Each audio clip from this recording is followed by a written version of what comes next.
The date is June 1st, year 1. The place, Persia. The home of Melchior, one of the 3 astrologers or Magi who visited Judea earlier that year. Also present, his fellow travelers, Gaspar and Balthazar. Melchior speaks. "Welcome, my friends. It's good that we could get together for dinner again, now that we've settled our affairs after that long journey. I wonder if we might spend some time reflecting on our recent travels to Judea." Gaspar rises and lifts his glass. "Gentlemen, Magi, we have done a wonderful thing. We have followed our religious duty. We have read the signs in the heavens correctly, and seeing the great portent of a star in the house of Judah, have obeyed our faith by paying homage to the one born King of the Judeans. We prayed at his feet, and the child smiled upon us." Balthazar nods. "We have indeed seen the babe and given fragrant and wonderful gifts to him and his mother. Surely this shall make our way easier in the afterlife and bring credit to our nation. An angel even spoke to me in a dream, telling us what route to return by." Melchior's eyes, however, were downcast. "But if we are to be honest, to make a fearless inventory of all that had come to pass, we must incorporate the news of what followed. How the babe's parents had to flee to Egypt, and how other children of Bethlehem were slaughtered by Herod's forces. How do we justify our actions in light of that slaughter? The babe was already born to be king. Our gifts didn't make him holy.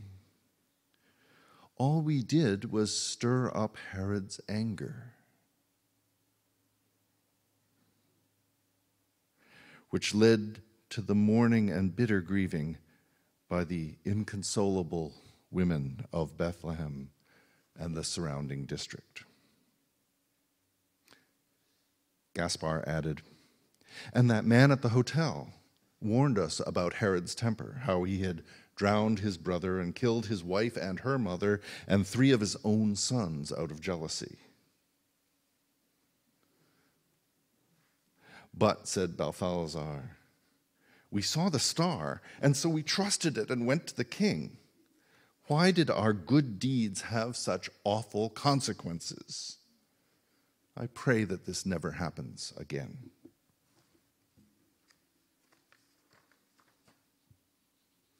The date is January 6th, 2013. When I realized that the service was on the 12th day of Christmas, 3 Kings Day, I figured I could do a couple of different things.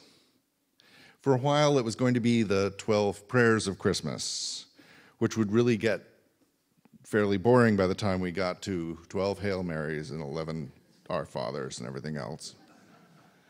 Or I could do a sort of a critique of the language and textual analysis of the story in Matthew and things like that.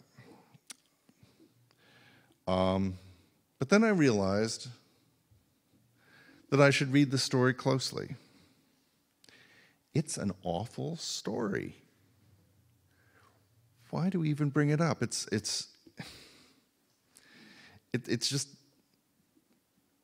just tragic. One of those times when you can just use the word tragic. But what I decided to do, based in part from my reading about the Unitarian Universalist Service Committee and their model for doing social justice, was to think about how we could connect that story to our congregation's current need to develop a religious program of social justice.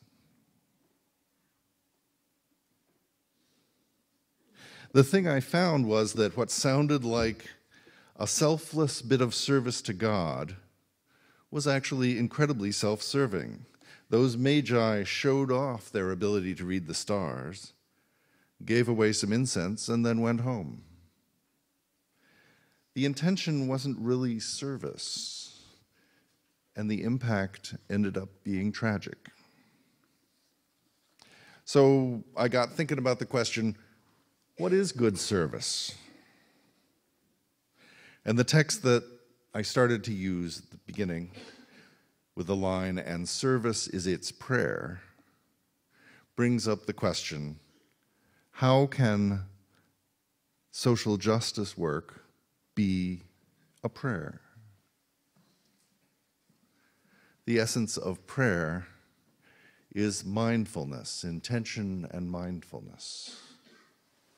Intention and mindfulness. Back on August 29th, 2005, the surge from Hurricane Katrina flooded 80% of the city of New Orleans, and it spent 30 days underwater. I didn't actually watch the news because I didn't have cable, so I didn't really know what happened. But a year and a half later, there was a note on one of the news groups from the Unitarian Universalist Association saying, "We still need help."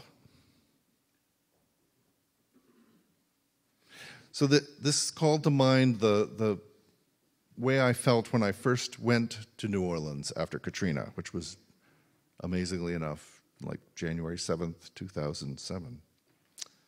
I'd never been there before. I'd never really been to the South. And I had all sorts of stories from the news about the lawlessness in that city and to watch out.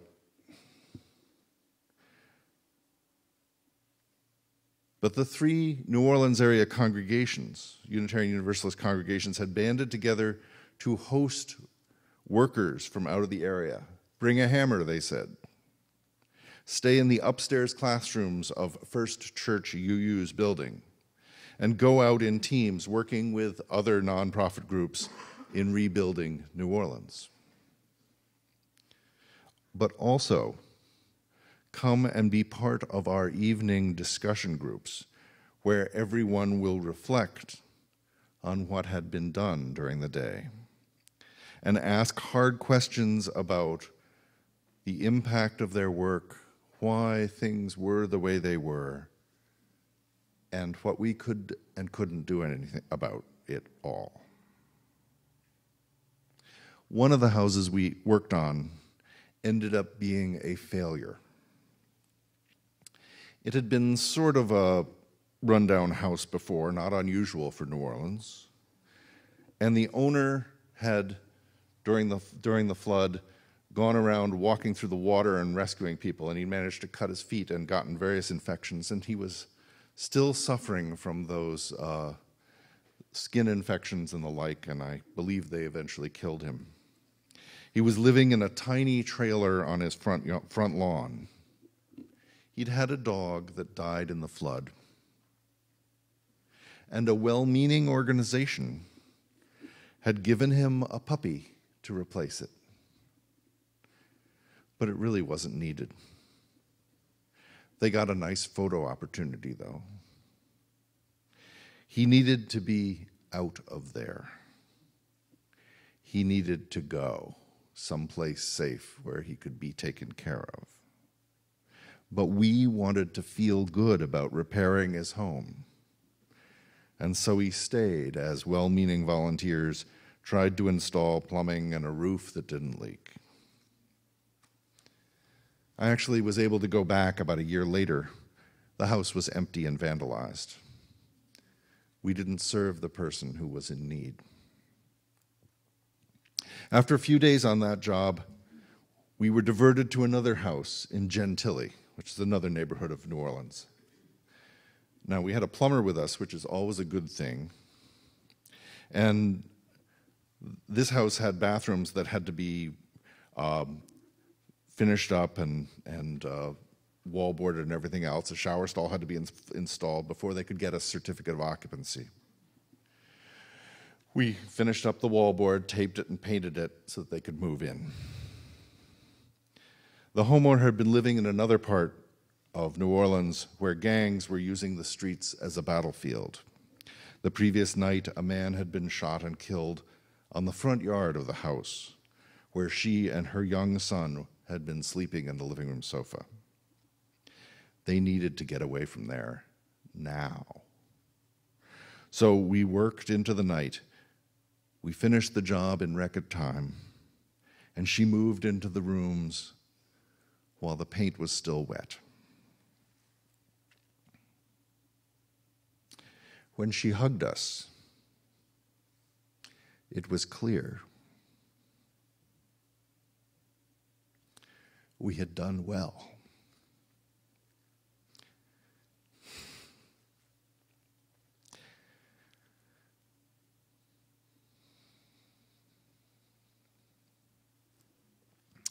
As we watched her son play with a truck on the kitchen floor.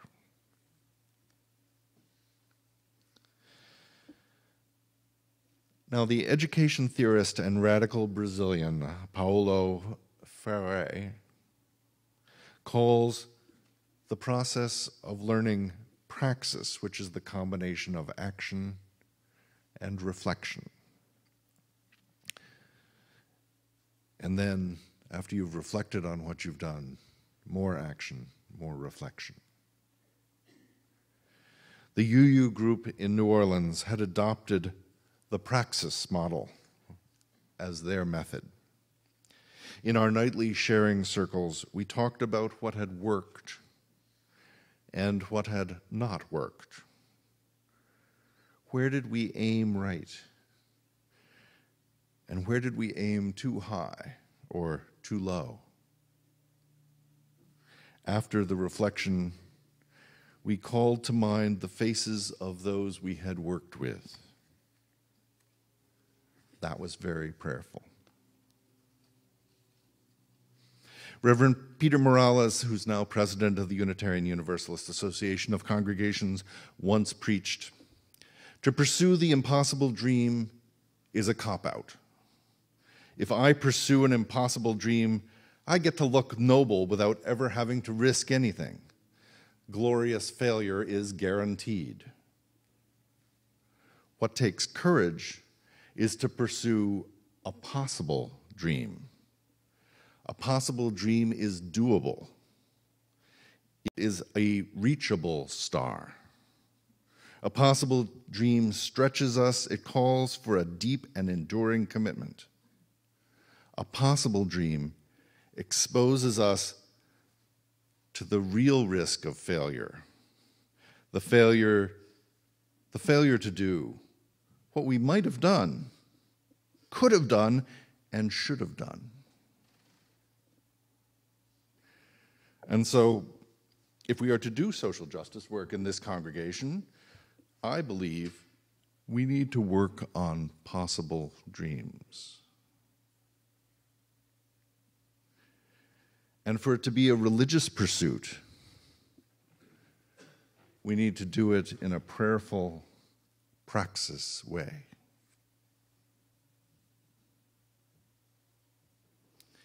So how do we select a possible dream? Everyone's got dreams. How do we select a community possible dream? Well, the UUA suggests, that's the Unitarian Universalist Association, for those of you who don't know, suggests 4 criteria, and the first one is grounding. Does this work match our Unitarian Universalist theologies or philosophies? Does our church have a commitment to it? Because if we don't believe in it, why do it? To determine grounding, we need to talk to each other about real values, values that we are willing to invest time in.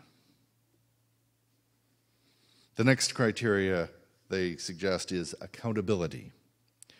For example, We might want to help by giving dogs to homeowners who lost pets in Katrina, or in Sandy for that matter. There weren't nearly as many. But if the homeowners don't want the pets, we shouldn't give them. Even if you have pets that you want to give, the service is for others. It's not for you. And I think that's where the Magi failed, actually. Yes, they had the grounding. They were wise astrologers. They were in the business of telling kings what would happen to them and their families.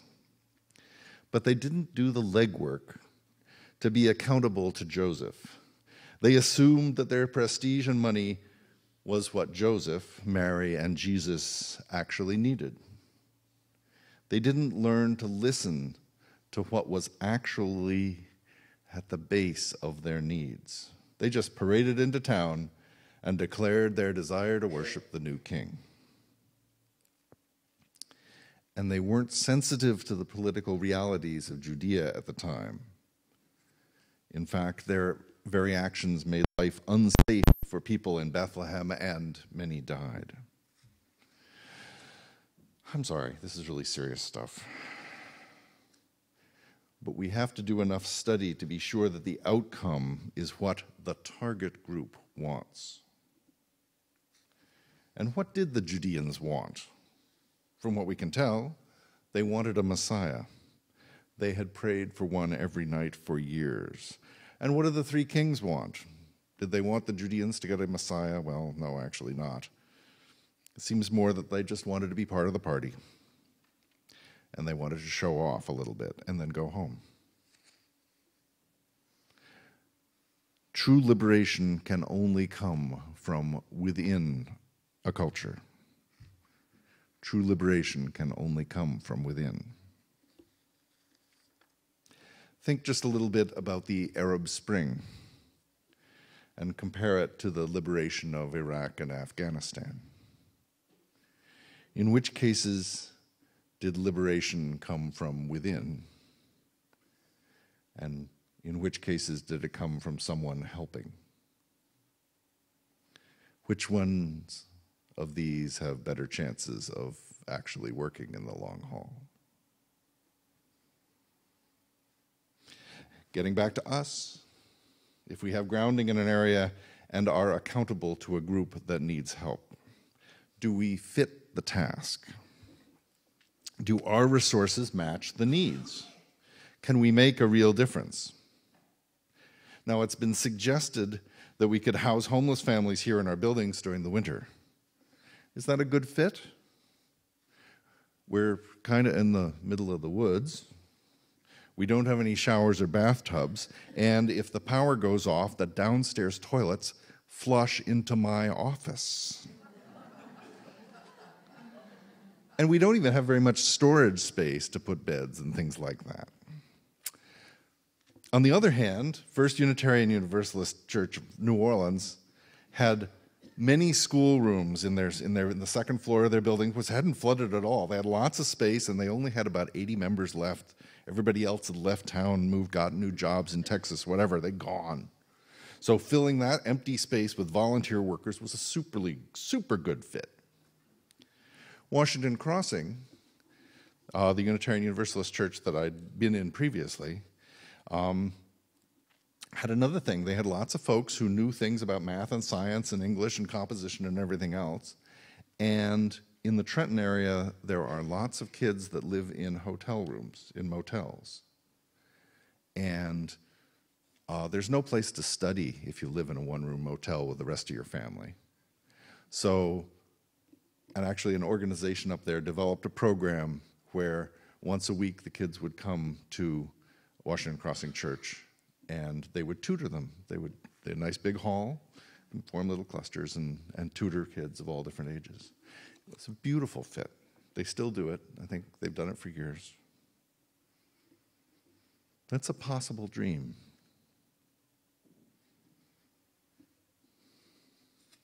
So we have grounding.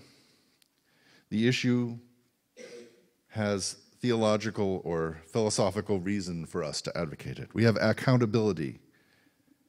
there's a community that this community could be, that our work could be accountable to. And that we could listen to the evolving needs of. There's fit. It's something that we would be good at working at. And the last one is opportunity. Would we be working as allies? Are there other groups that are asking for help? Is the public interested? Or can they become interested? Is anyone else thinking what we're thinking? Or are we way out on the fringes? And is anyone else advocating another side? For example, being a religious organization for equal marriage rights is an example of injecting balance in an issue that's still current, unfortunately, in the state of New Jersey. There are people hurting from the restriction of marriage benefits that only straight couples enjoy. We know those people. Some of us know them very well, and we can be accountable to them. It's a current event, and we have something to say. And at the end of the day, we can not only pray for the change, but we can work for it, we can reflect on what has been done, learn what needs to be done, and plan what to do. It's a possible dream. Back in New Orleans, the group at First UU still provides experience in praxis. Their projects have changed. Unlike the early days after Katrina, repairs have to be inspected by the code officials. Everything's slowed down, kind of like the Sandy repairs. The overwhelming urgency is gone. But New Orleans is still a big, poor city. And every big, poor city has groups that one can work with, groups that need encouragement, assistance, and a reason to hope. Do we have any groups in our big, poor city that need our assistance? If our congregation was indeed methodical and had conversations to determine our grounding position, this group's grounding and beliefs, found a way to be accountable to others, where there was a fit and looked for opportunities to be of use, what would happen? I think it sounds like a possible dream. Change doesn't happen overnight, and there's work to do. Amen.